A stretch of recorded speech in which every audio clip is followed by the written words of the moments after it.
আজি মই অনলাইন গণিত সমাধান চেনেললৈ সকলোকে স্বাগতম জনাইছোঁ। লগতে মই অহা 24 তাৰিখত আহি থকা পৰীক্ষাৰ বাবে অৰ্থাৎ টেট পৰীক্ষাৰ বাবে আমি জ্যামিতি খণ্ডৰ কেইটামান বসা প্ৰশ্ন অৰ্থাৎ সম্ভাব্য প্ৰশ্ন মই আজিৰ এই ভিডিঅ'টোৰ জৰিয়তে আলোচনা কৰিব বিচাৰিছোঁ। নাম্বাৰ 1, বৃত্তৰ পৰিধি আৰু বেহৰ মাজৰ বা বেহৰ অনুপাতক কোৱা হয়। কি কোৱা হয়? অপশ্যন এ গ্ৰীক বৰ্ণমালাৰ বৰ্ণ থিটা, নে বি অপশ্যন বি পাই, নে অপশ্যন সি চাই, নে অপশ্যন ডি ওপৰৰ এটাও নহয়। এইখিনিতে মই বৃত্তৰ পৰিধি আৰু ব্যাস সম্পৰ্কে অলপ আইডিয়া দিব বিচাৰিছোঁ। আমি সকলোৱে জানো এনেকুৱা সাৰ্কল বা বৃত্ত আমি আঁকিব পাৰি। এইটো হ'ল এটা আমাৰ কেন্দ্ৰবিন্দু, অৰ্থাৎ কেন্দ্ৰৰ মাজেদি টনা ৰেখাডালক কোৱা হয় ব্যাস, এইটো কোৱা হয় ব্যাস। আকৌ বৃত্তৰ যিডাল ঘূৰণীয়া ৰেখা আছে, সম্পূৰ্ণ ঘূৰণীয়া ৰেখাডালৰ দৈৰ্ঘ্যক এইটো কোৱা হয় পৰিধি, অৰ্থাৎ সাৰ্কামফাৰেন্স। এতিয়া প্ৰশ্ন কোৱা হৈছে ইয়াত যে বৃত্তৰ পৰিধি আৰু ব্যাসৰ অনুপাতক কি কোৱা হ'ব। তেনেহ'লে আমি বৃত্তৰ পৰিধিৰ যিটো ফৰ্মুলা, অৰ্থাৎ ইয়াৰ এটা সূত্ৰ আছে। এইটো যদি আমি এনে কওঁ যে যেহেতু পৰিধিৰ ইংৰাজী হ'ল সাৰ্কামফাৰেন্স, অৰ্থাৎ চি বাই ব্যাস হ'ল ডায়ামিটাৰ, গতিকে ইয়াৰ কাৰণে যদি ডি লিখোঁ তেনেহ'লে চি অনুপাতটো হ'ব C by D. C by D অৰ্থাৎ পৰিধিৰ এটা ফৰ্মুলা আছে, পৰিধিৰ ফৰ্মুলাটো হ'ল টয়েস পাই আৰ, আৰু তলত ব্যাসৰ ফৰ্মুলাটো হ'ল আচলতে 2r। তেনেহ'লে আমি দেখা যায় ইয়াত 2r, এনেকৈ r আৰু 2 যদি কেনচেল কৰোঁ ইয়াত থাকিব পাই। গতিকে চিম্পলি এটা কথা মনত ৰাখিলে হ'ল যে বৃত্তৰ পৰিধি আৰু ব্যাসৰ মাজৰ যদি অনুপাতটো কি বিচাৰে তেনেহ'লে আমি মনত ৰাখিব লাগিব এইটো পাই। গতিকে পাইটোৱে হ'ল অপশ্যন আমাৰ ইয়াত বি, এইটোৱে হ'ল কাৰেক্ট আনসাৰ। এইবাৰ আমি 2 নম্বৰ এটা প্ৰশ্ন লৈছোঁ। এইটো হ'ল সামান্তৰিকৰ ক্ষেত্ৰফল বা কালিৰ সূত্ৰটো কি। অপশ্যন এ দিয়া আছে দিক পূৰণ প্ৰস্থ, অপশ্যন বি ভূমি ইনটু সমান্তৰাল বাহু দুটাৰ মাজৰ দূৰত্ব, অপশ্যন সি হাফ ইনটু কৰ্ণ দুডালৰ পূৰণফল, অপশ্যন ডি ওপৰৰ এটাও নহয়। তেনেহ'লে যিহেতু ইয়াত সামান্তৰিক কোৱা হৈছে, গতিকে সামান্তৰিক সম্পৰ্কে আমি এটা সামান্তৰিক আঁকি লৈছোঁ। এইটো হ'ল সামান্তৰিক, আৰু সামান্তৰিকৰ বিপৰীত বাহুযোৰ সদায় সমান থাকে, এইটো মনত ৰাখিলে হ'ল। আৰু ইয়াৰ এটা সামান্তৰিকৰ এটা ফৰ্মুলা আছে বা সূত্ৰ আছে, এইটো মনত ৰাখিলে হ'ল। এইটো হ'ল সামান্তৰিকৰ ভূমি আৰু এইটো হ'ল লম্ব বা উন্নতি। অৰ্থাৎ সামান্তৰিকৰ ফৰ্মুলাটো হ'ল বা ক্ষেত্ৰফলৰ ফৰ্মুলাটো হ'ল যে ভূমি ইনটু এই যে সমান্তৰাল বাহু, যেহেতু এই দুটা কোৱা হয় সমান্তৰাল বাহু, এই সমান্তৰাল বাহু দুটাৰ মাজৰ দূৰত্ব, অৰ্থাৎ এইখিনি ডিষ্টেন্স কিমান হ'ব আৰু ভূমি কিমান হ'ব। এককটো যদি হয়তো 2 সেণ্টিমিটাৰ এইফালে হয় আৰু 2 সেণ্টিমিটাৰ এইফালে হয়, তেনেহ'লে 2 2 গুণ 4 সেণ্টিমিটাৰ এনেকৈ হ'ব। যিহেতু মূলতে এই ভূমিৰ যিটো ভূমি পূৰণ সমান্তৰাল বাহু দুটাৰ, অৰ্থাৎ এই সমান্তৰাল বাহু দুটাৰ মাজৰ দূৰত্ব, এইটোৱে। গতিকে অপশ্যন বি এইটোৱে হ'ল আমাৰ শুদ্ধ উত্তৰ। গতিকে মনত ৰাখিলে হ'ল যে সামান্তৰিকৰ ক্ষেত্ৰফল বা কালি সূত্ৰটো যদি কি কয় তেনেহ'লে লিখিব লাগিব যে ভূমি ইনটু সমান্তৰাল বাহু দুটাৰ মাজৰ দূৰত্ব, নাইবা আমি ডাইৰেক্ট এইটো সংক্ষেপে আমি এই ফৰ্মুলাটো ইয়াৰ সামান্তৰিকৰ ফৰ্মুলাটো মনত ৰাখিব পাৰি, ভূমি ইনটু উন্নতি। এইটো মনত ৰাখিলে ভালকৈ এইটো বেষ্ট, ভূমি ইনটু উন্নতি কেতিয়াবা দিব পাৰে যিয়ে নহওক। এতিয়া 3 নম্বৰ এটা প্ৰশ্ন লোৱা হৈছে। 3 নম্বৰ প্ৰশ্নটো হ'ল যে এটা বৰ্গৰ পৰিসীমা 50 মিটাৰ হ'লে বৰ্গটোৰ এটা বাহুৰ দিশ বা যোগ কিমান হ'ব। Option A 12 metre, option B 12.5 metre, option C 12.5 centimetre, option D 10 metre. ইয়াত এটা কথা মনত ৰাখিব লাগিব, দুটা এনচাৰ বি আৰু চি প্ৰায় একেই। গতিকে এই কথাটো অলপ ভালকৈ মনত ৰাখিব যে ইয়াত আকৌ যদিও একেই, কিন্তু ইয়াত লিখা আছে সেণ্টিমিটাৰ, ইয়াত আছে মিটাৰ। গতিকে এককটো আমাক চাব লাগিব আমাৰ প্ৰথমতে এককটো দিয়া আছে মিটাৰত, গতিকে আমাৰ যিটোৱে উত্তৰ হ'ব মিটাৰে হ'ব, গতিকে চেণ্টিমিটাৰটো অপশ্যন চি এইটো নহ'ব, এইটো খাটাং নহ'ব। যিয়ে নহওক আমি বৰ্গ সম্পৰ্কে অলপ কৈ লৈছোঁ। এনেকৈ বৰ্গ এটা যদি আমি আঁকি লওঁ, আমি জানো যে বৰ্গ এটা হ'ল এইটো এটা চতুৰ্ভুজ, অৰ্থাৎ যি চতুৰ্ভুজৰ চাৰিটা বাহুৰ মাপ সমান, অৰ্থাৎ ইয়াৰ মাপ এই চাৰিটা বাহুৰ মাপ সমান, সেই চতুৰ্ভুজক আমি বৰ্গ বুলি কওঁ। আৰু বৰ্গৰ প্ৰতিটো কোণ, চাৰিটা কোণ আছে, প্ৰত্যেকটো কোণৰ মাপ বা যোগ 90 ডিগ্ৰী। এতিয়া যেহেতু কোৱা হৈছে বৰ্গৰ পৰিসীমা, এতিয়া বৰ্গৰ পৰিসীমানো কি? বৰ্গৰ পৰিসীমা অৰ্থাৎ চাৰিটা সীমা, 1 2 3 4, এই চাৰিটা বাহুৰ যোগফলেই হ'ল পৰিসীমা। তেনেহ'লে ইয়াত চাৰিটা বাহুৰ মাপ একেলগে দিয়া আছে 50 মিটাৰ। এতিয়া যদি 50ক যদি আমি কি কৰোঁ যে 4ৰে যদি আমি হৰণ কৰোঁ, সেই হৰণ ফলটোৱে হ'ব আমাৰ এটা বাহুৰ মাপ বা যোগ। গতিকে 4ৰে যদি আমি 50ক হৰণ কৰোঁ, তেনেহ'লে 4 5ৰ ভিতৰত প্ৰথমত একবাৰ যাব, বাকী থাকিব 1, 10 হ'ব, 10ৰ ভিতৰত আকৌ 4 4 2 গুণ 8 দুইবাৰ যাব, আকৌ যিহেতু নাযায় ইয়াত দশমিক দিয়া হ'ব, গতিকে ইয়াত হ'ব 20, 4ৰে আকৌ হৰণ কৰিলে 4 5 গুণ ইয়াত হ'ব 20, গতিকে আমাৰ অপশ্যনটো কোনটো হ'ব 12.5। এতিয়া 12.5 যেহেতু আমি আগতে কৈছোঁ যে বিটো দিয়া আছে, সিটো দিয়া আছে, কিন্তু আমাক চাব লাগিব যেহেতু এককটো মিটাৰ আছে, গতিকে আমাৰ শুদ্ধ উত্তৰটো হ'ব 12.5 মিটাৰ, অপশ্যন বি, এইটোৱে হ'ল আমাৰ কাৰেক্ট আনসাৰ। এতিয়া আমি 4 নম্বৰ এটা প্ৰশ্ন লৈছোঁ। এইটো হ'ল এটা সামান্তৰিকৰ ভূমি 12 সেন্টিমিটাৰ আৰু উন্নতি 7 সেন্টিমিটাৰ হ'লে সামান্তৰিকটোৰ কালি কিমান হ'ব? অপশ্যন এ 80 বর্গ সেন্টিমিটার, অপশ্যন বি 80 বর্গ মিটার, অপশ্যন সি 84 বর্গ সেন্টিমিটার, অপশ্যন ডি 84 সেন্টিমিটার। ইয়াত ক'বলৈ গ'লে এ বি এই দুটা এনসার প্ৰায় একেই দেখাত, আকৌ সি আৰু ডি এই দুটা প্ৰায় একেই দেখাত, কিন্তু আমি সদায় মনত ৰাখিব লাগিব যে ইয়াত 12 সেন্টিমিটাৰ আৰু ইয়াত আছে 7 সেন্টিমিটাৰ, গতিকে এককটো আছে আমাৰ ইয়াত সেন্টিমিটাৰ। আমি 2 নম্বৰ প্ৰশ্নত অলৰেডি আলোচনা কৰিলোৱে যে সামান্তৰিকৰ কালিৰ যিটো ফৰ্মুলা, সামান্তৰিকৰ কালিৰ ফৰ্মুলাটা আছিলে ভূমি ইনটু উন্নতি, এনেকৈ ভূমি ইনটু উন্নতি। এতিয়া যদি ইয়াত যেহেতু কালি নিৰ্ণয় কৰিব দিছে, গতিকে ইয়াৰ ভূমিৰ মাপটো দিয়া আছে 12, গতিকে ইয়াত যদি আমি বহাই দিওঁ 12 সেন্টিমিটাৰ, এনেকৈ 12 সেন্টিমিটাৰ ইনটু উন্নতিৰ ইয়াত মাপ বা জোখটো দিয়া আছে 7 সেন্টিমিটাৰ। গতিকে এইখিনি যদি আমি সিম্পলি গুণ কৰি দিওঁ, গুণ কৰি দিলে ইয়াত 7 2 গুণ 14, 14 4 হাতে গেলে 1, হাতে গুণ হাতেকে 8, আকৌ ইয়াত সেন্টিমিটাৰ আৰু সেন্টিমিটাৰ,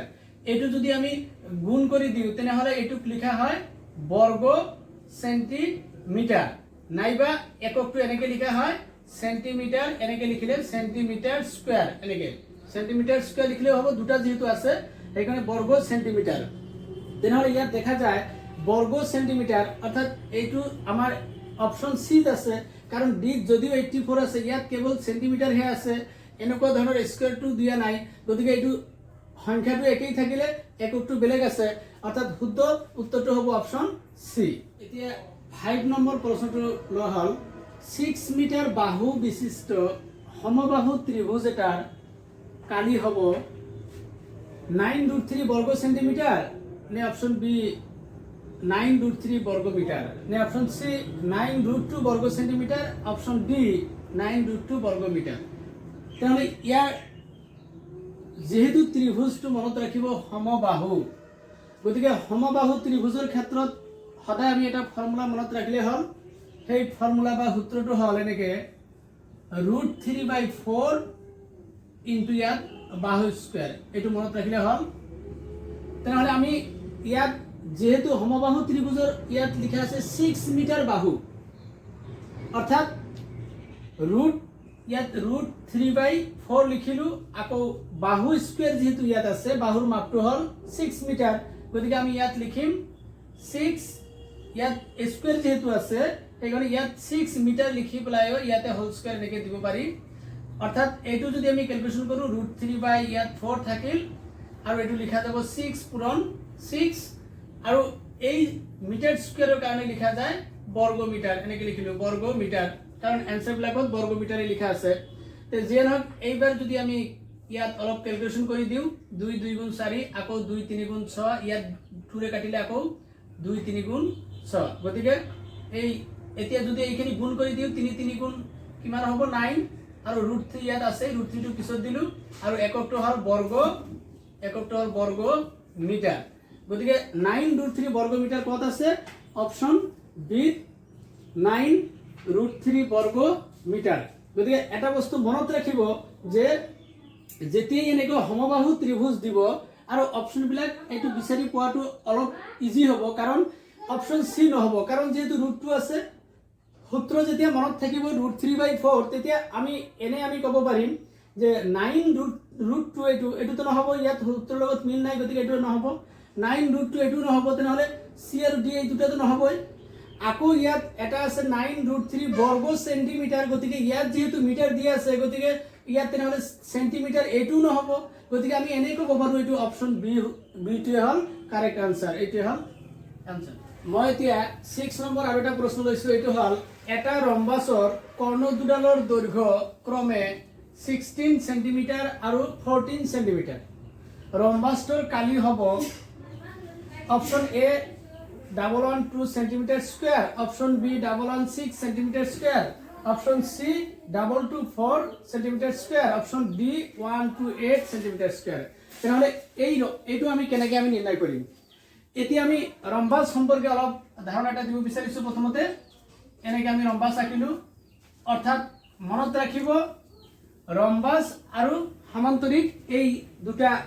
একেই আৰু ইয়াক চতুৰ্ভুজ বুলিও আমি ক'ব পাৰিম কেৱল মনত ৰাখিলে হল যে ৰম্বাসৰ চাৰিওটা বাহু বৰ্গৰ নিচিনাকে চাৰিওটা বাহুৰ মাপ বা যোগ সমান তেনহলে আমি ইয়াত যেহেতু ৰম্বাসৰ কালি নিৰ্ণয় কৰিব লাগে গতিকে ৰম্বাসৰ কালি নিৰ্ণয় কৰা আমি ফৰ্মুলা এটা এটো জানো হাফ ইনটু ইয়াত হয় কৰ্ণ দুডালৰ পূৰণফল হাফ ইনটু কৰ্ণ দুডালৰ পূৰণফল এইটো এটা ফৰ্মুলা মনত ৰাখিলে হল কৰ্ণ দুডালৰ পূৰণফল বা গুণফল এই ফৰ্মুলাটো মনত ৰাখিলে হল তেনহলে ইয়াত হাফ ইনটু কৰ্ণ দুডাল কি আছে আমাৰ ইয়াত 16 সেন্টিমিটাৰ আৰু 14 সেন্টিমিটার ইয়াত যদি আমি লিখি দিও 16 ইনটু 14 এককটো আমি পিছত লিখি দি আছো এতিয়া যদি আমি 2 ৰে যদি ইয়াতে ক্যালকুলেশন কৰো তেনহলে 7 2 গুণ 14 এতিয়া এই দুটা গুণ কৰিলে হৈ গল 7 6 গুণ 42 42 ইয়াত 2 হাতে 4 7 গুণ 7 4 11 অর্থাৎ 112 আৰু এককটো হ'ব যেহেতু ইয়াত আমাৰ সেন্টিমিটার লিখা আছে এককটো হেকত লিখিলে হল বর্গ এককটো বর্গ সেন্টিমিটার তেনহলে বর্গ সেন্টিমিটার কত আছে অপশন এ 112 সেন্টিমিটার স্কয়ার এটি হল বর্গ সেন্টিমিটার বা নাইবা এনেকে ডাইরেক্ট আমি লিখি দিব পারি সেন্টিমিটার স্কয়ার গতিকে অপশন এ এটি হল শুদ্ধ উত্তর আমি এবাৰ 7 নম্বৰ এটা প্ৰশ্ন লৈছো এটো হল এটা বৰ্গৰ পৰিসীমা 16x + 24 মিটাৰ হলে বৰ্গটোৰ কালি হ'ব option A B C D তেনহলে এইটো আৰু বহুত ইজি আমি ইয়াৰ উত্তৰটো কেনেকৈ নিৰ্ণয় কৰিম যেহেতু ইয়াত কোৱা হৈছে বৰ্গ পৰিসীমা অৰ্থাৎ ইয়াত পৰিসীমা মানে চাৰিসীমা আমি আগতে আলোচনা কৰিলো অলৰেডি যে চাৰিসীমা ইয়াত দি আছে তাৰ মানে অৰ্থাৎ এইটুক যদি আমি 4 ৰে হৰণ কৰো তেনহলে বৰ্গৰ এটা বাহুৰ মাপ ওলাই পৰিব অৰ্থাৎ ইয়াত আছে 16x + 24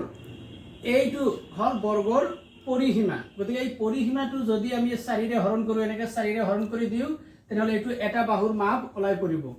অৰ্থাৎ ইয়াৰ পৰা যদি আমি দেখা যায় যদি কমন লও তেনহলে 4 এটা কমন যাব ওপৰত 4 কমনৰ ইয়াতে 4 4 গুণ হল অৰ্থাৎ 4x প্লাস ইয়াত 4 6 গুণ 24 ইয়াত 4 আৰু 6 বাই তলত 4 এটো ক্যান্সেল গলে যদি আমাৰ ইয়াত থাকিব 4x + 6 অৰ্থাৎ বৰ্গটোৰ এটা বাহুৰ মাপ বা যোগ হল 4x + 6 এতিয়া যেহেতু বৰ্গৰ কালি নিৰ্ণয় কৰিব দিছে গতিকে আমি বৰ্গৰ কালিৰ এটা ফৰ্মুলা জানো এটো মনত ৰাখিলে হল যে বৰ্গৰ কালি মানে ইয়াৰ এনেকে বৰ্গ যদি থাকে ইয়াৰ কালি মানে যিকোনো ইয়াৰ দুটা বাহু দুটা সাইড গুণ কৰিলে হল অৰ্থাৎ দিক পূৰণ প্ৰস্থ নাইবা আমি জানো কালি ইকুৱেল বৰ্গৰ কালি ইকুৱেল বাহু স্কয়াৰ এনেকে লিখো বাহু স্কয়াৰ তেনহলে ইয়াত বাহুৰ মাপটো ইয়াত ওলাই পৰিছে 4x + 6 গতিকে বাহু স্কয়াৰ তেনেহলে এইটোৰ ওপৰত স্কয়াৰ দিলে হৈ গল ইয়াত 4x + 6 এইটো হল বাহুৰ মাপ তাৰ ওপৰত স্কয়াৰ লগাই দিলে হৈ গল আৰু যেহেতু এককটো মিটাৰ দি আছে সেই কাৰণে ইয়াত কালি যেতিয়া নিৰ্ণয় কৰিব দিব তেতিয়া তাৰ এককটো সদায় সেন্টিমিটাৰ স্কয়াৰ বা মিটাৰ স্কয়াৰ একক জি থাকে হেতুৱে হ'ব অৰ্থাৎ ইয়াত এককটো আছে মিটাৰ গতিকে মিটাৰ স্কয়াৰ নাইবা বৰ্গ মিটাৰ লিখা যায় তেনেহলে 4x + 6 whole square metre square এটো অপশন কত আছে এটো অপশন ডি ত আছে গতিকে শুদ্ধ উত্তৰটো হল অপশন ডি এতিয়া আমি 8 নম্বৰ এটা প্ৰশ্ন লৈছো যে এটা সুষম সুষম লিখছি মানে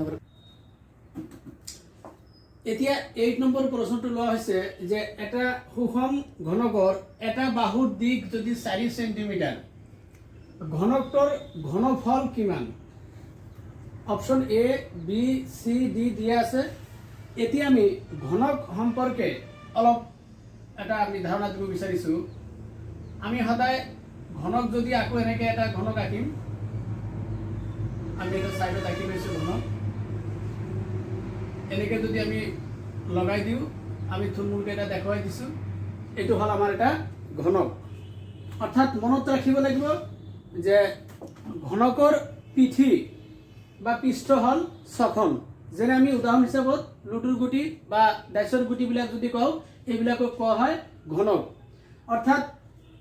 ইয়াৰ মাজত আকৌ কিছুমান আছে যেনিবা দিয়া চলাৰ বাকচ বা সিগাৰেটৰ যেটো পেকেট এনেকুৱা ধৰণৰ বিভিন্ন আছে এইবিলাক হল ঘনক যদিও এটা আয়তীয় ঘনক আৰু এটা হল ঘনক অৰ্থাৎ যি ঘনকৰ দৈৰ্ঘ্য প্ৰস্থ আৰু উচ্চতা সমান সেই ঘনকটোৱে হল আমাৰ